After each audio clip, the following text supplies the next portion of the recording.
Goeiemôre, Karen hierso. Ek wil net hê, baie mense vra vir my, hulle weet nie waar is my kantoor nie, so kan ek net sê, my kantoor is in Dias in Hartenbos, Mosselbaai, maar die ander kantoor is in Rustenburg.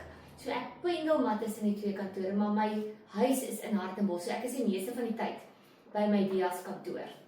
So ek het 'n baie interessante e-pos gekry van Wilma Nodea af, en Wilma het gesê, sy kyk al 'n rukkie na my video's, en sy verstaan meeste van die tyd nie eintlik wat ek sê nie.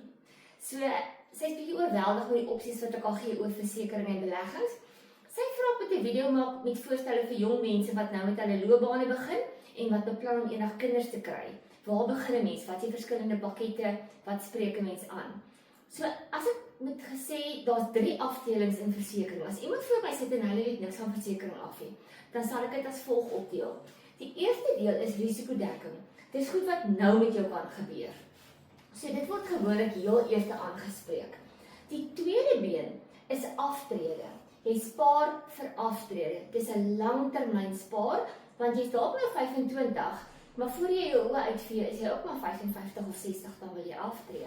Die derde been gaan wees om te praat oor spaar, beleggings, effekte trust, daai tipe van ekstra geldjie wat jy het, of dit in die bank is, maak nie saak waar nie. Nou, ek wil nie onderskei en sê die een is belangriker as die ander ene nie, want elke persoon se behoefte is anders. Ek wil vandag met julle gesels oor doodstekking, ongeskiktheid en gevreesde siekte. So ek gaan dit opdeel in 3 video's. Die eerste video gaan ek so doen, die tweede video sal ek daaroor gesels en die derde ene, en dan hoop ek julle terugvoering sal dit vir my makliker maak om verder antwoorde te gee. Baie dankie.